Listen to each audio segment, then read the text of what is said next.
In the 1950s, Sammy Davis Jr. could headline a Las Vegas casino stage to a sold-out room of cheering fans, and then be told he wasn't allowed to walk through the front door of that same hotel, sleep in its rooms, or eat in its restaurant.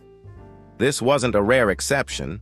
It was standard policy at nearly every major Las Vegas casino during this period. Frank Sinatra, the most powerful headliner in Las Vegas, watched his close friend and fellow performer face this reality show after show. And according to numerous documented accounts, Sinatra decided he wasn't going to accept it quietly. This is the story of how one of the biggest stars in America used his leverage to challenge segregation on the Las Vegas Strip. During the 1950s, Las Vegas casinos operated under widespread, well-documented segregation policies, despite frequently booking black performers as headline entertainment. Black entertainers were regularly permitted to perform on casino stages while simultaneously being barred from staying as guests in the same hotels, using main entrances, or accessing other public accommodations within those properties. This system affected numerous prominent black performers of the era, and it is extensively documented in historical accounts of Las Vegas entertainment during this period as a significant and widely acknowledged aspect of the city's operations at the time. Sammy Davis Jr. became a central member of the entertainment circle that would come to be known as the Rat Pack, performing regularly alongside Sinatra, Dean Martin, and other members at venues including the Sands Hotel in Las Vegas, covered in detail in an earlier episode of this series. As a black performer working within this circle, Davis directly experienced the segregation policies common to Las Vegas hotels during this period, even while performing at the same venues as his white counterparts in the group, a contrast that has been extensively documented by historians studying this era of Las Vegas entertainment. By this point in his career, Sinatra held significant commercial leverage with Las Vegas casino operators, given his enormous popularity as a headline performer and his role documented in an earlier episode as a part owner of the Sands Hotel itself. According to numerous documented historical accounts, Sinatra used this leverage directly on behalf of Davis and other black performers, including making clear to hotel management that he expected Davis to be treated as a full guest of the hotel, permitted to stay in its rooms, use its public facilities, and be treated equally to any other headline performer, rather than being subject to the segregation policies otherwise standard at the time.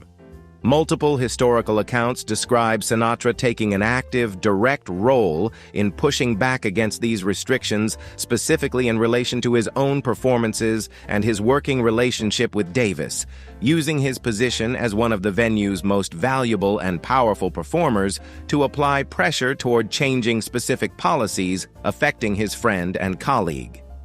Historical accounts of this period describe Sinatra's advocacy on this issue as consistent rather than a single isolated incident, extending across his ongoing professional relationship with Davis throughout the height of the Rat Pack's Las Vegas performances in the late 1950s and early 1960s. This period coincided with a broader, gradual shift in Las Vegas hotel policies regarding the treatment of black entertainers and guests, a change that historians studying the city's civil rights history attribute to a combination of factors, including direct pressure from influential performers like Sinatra, alongside broader social and legal changes taking place across the United States during this era. Historians studying the civil rights history of the entertainment industry have frequently cited Sinatra's advocacy on behalf of Davis as a notable example of a powerful white entertainer using direct professional leverage to challenge segregation practices during this period, distinct from broader civil rights activism taking place through political and legal channels at the same time.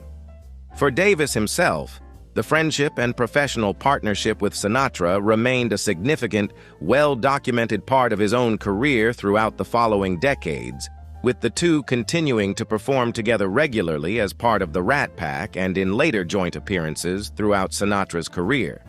A friendship built on stage, tested by the segregation policies of the era and defended by one of the most powerful men in American entertainment.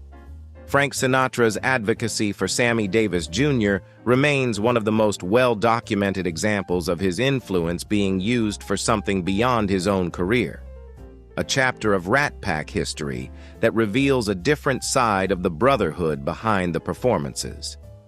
In our next episode, we'll cover another single, defining moment in Sinatra's remarkable life.